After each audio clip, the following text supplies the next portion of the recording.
bem com vocês? Eu espero que sim. Hoje, a nossa revisão é de língua portuguesa. Vamos relembrar os objetos de conhecimentos estudados. Vimos no capítulo 4 sobre o gênero textual, anedota, estudamos frase e pontuação. Acompanhe a seguir a leitura do texto e, em seguida, mais informações. O elefante e a formiguinha. Um elefante e uma formiguinha caminhavam pelo deserto com passos firmes. O elefante no seu pique, bum, bum, bum. A formiguinha no seu ritmo, pim, pim, pim. O elefante, bum, bum, bum. A formiguinha, pim, pim, pim. Uma hora, a formiguinha olha para trás, dá uma risada e diz: Elefante! O que foi? Você não acredita na poeira que nós estamos levantando.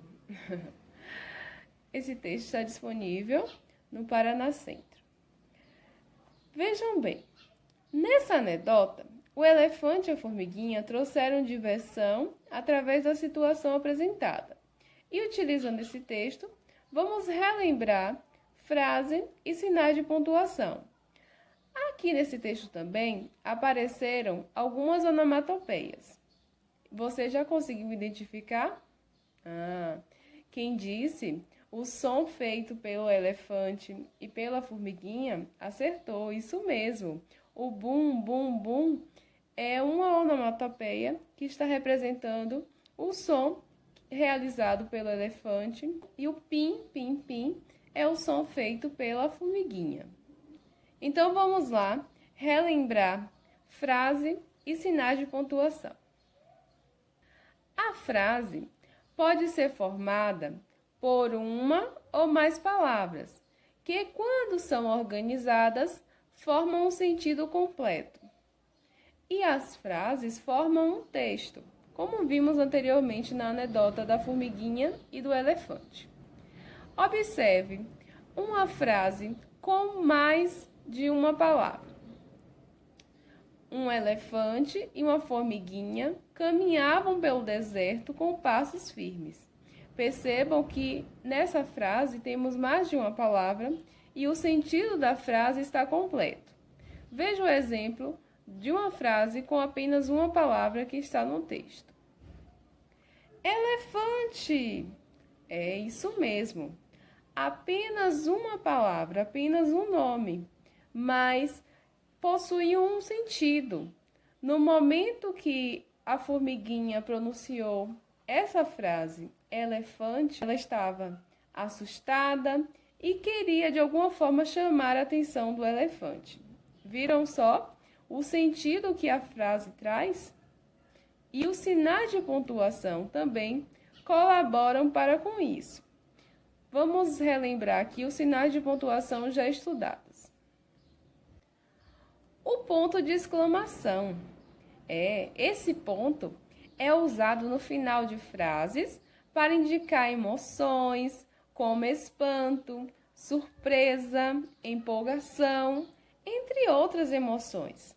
Vamos relembrar uma frase do texto do elefante e da formiguinha que tinha esse sinal no final?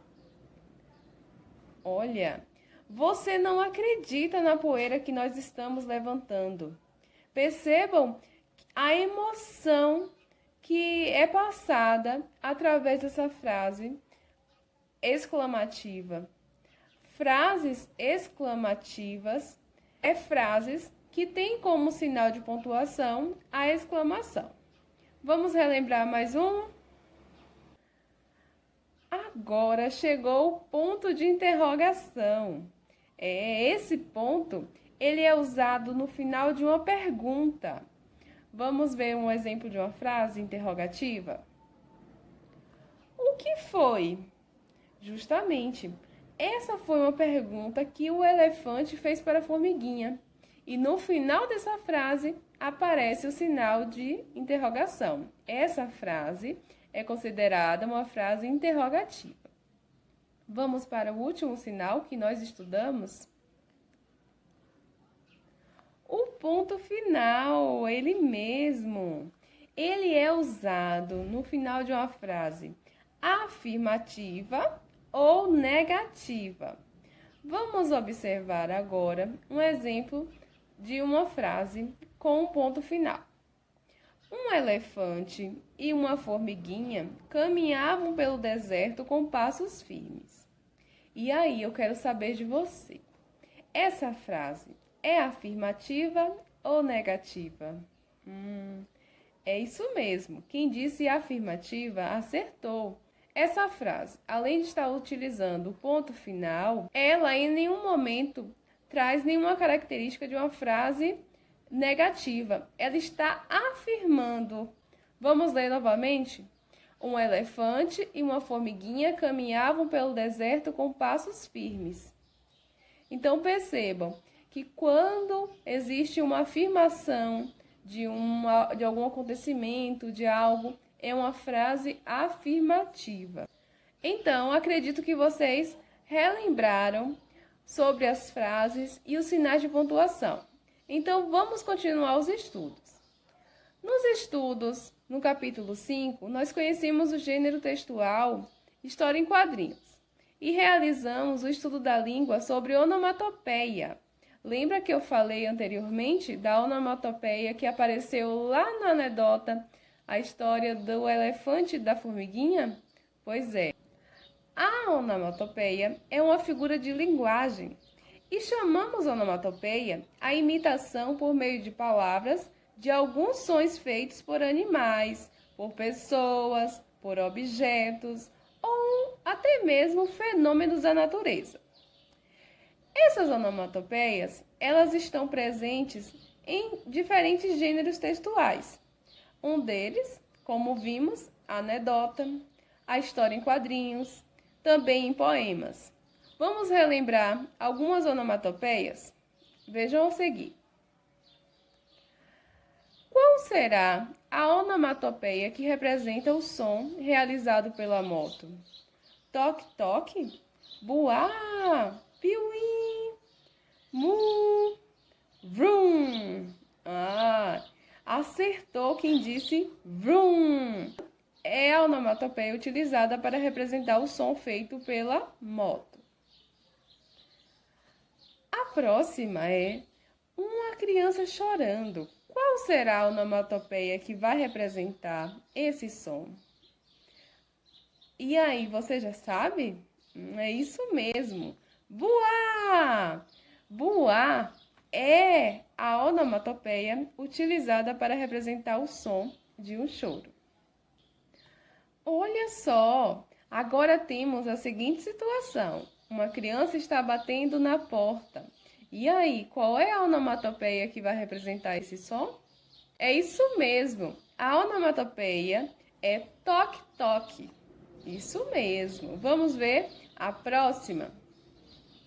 Olha só, não demorou muito e o sino da igreja começou a repicar para a missa do galo. Então, não foi só um galo que deu o sinal, foram todos os galos reunidos. Cocoró, cocó!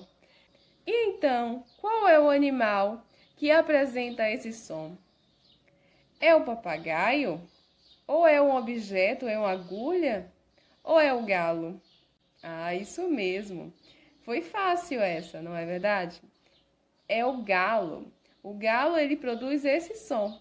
E quando juntou todos os galos, imagine que barulhão não foi, não é verdade? Esse exemplo foi importante para relembrar o que eu já disse, que a onomatopeia ela está presente em outros gêneros textuais e não apenas em histórias em quadrinhos. Vimos em nossos estudos que a letra C ela possui sons diferentes. Vamos verificar quais são os sons e quais são as letras que a acompanham que faz toda essa diferença. Vejam só. As sílabas K, Ko e Ku, Sé e Si.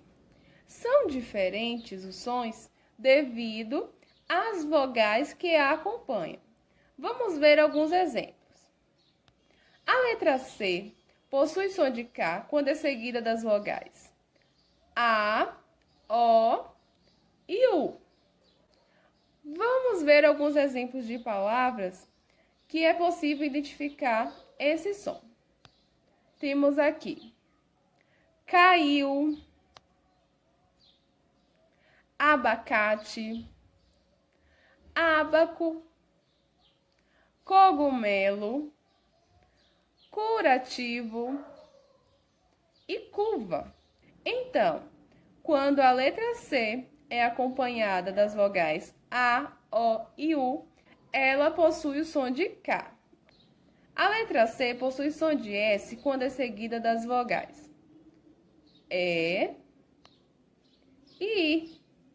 Vamos ver algumas palavras? Primeiro exemplo temos cenoura, capacete,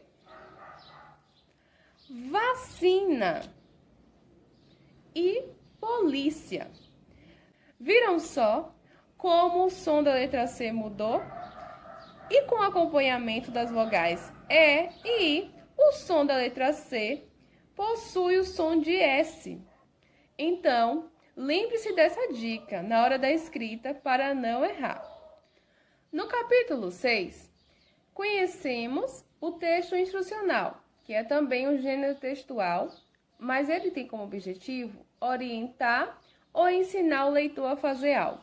Realizamos o estudo da língua, verificando a escrita de algumas palavras. Vamos relembrar. Na língua portuguesa, várias palavras são escritas com as letras QU. Essas letras são geralmente acompanhadas pelas vogais A, E e a vogal I. Em algumas palavras, nós pronunciamos o som da letra U e em outras não. Vamos ver aqui o exemplo. Quadro. A palavra quadro é possível perceber o som da letra U. Quarto. A palavra quarto é possível também perceber o som. Já na palavra queijo, brinquedo, quilômetro e aqui, já não é possível perceber o som da letra U que está acompanhando a letra Q. Também estudamos sobre a escrita de algumas palavras com as sílabas ga, go, gu, gé e gi. Como vocês observaram, a letra G, ela também possui sons diferentes. Quando ela é acompanhada pelas vogais A, O e U, possui o som de G, como em garoto, mago e gude.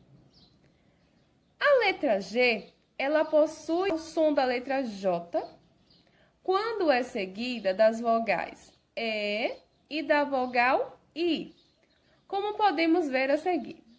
A palavra geleia, mágico. Então, perceberam a diferença na escrita de algumas palavras? E algumas letras fazem toda a diferença.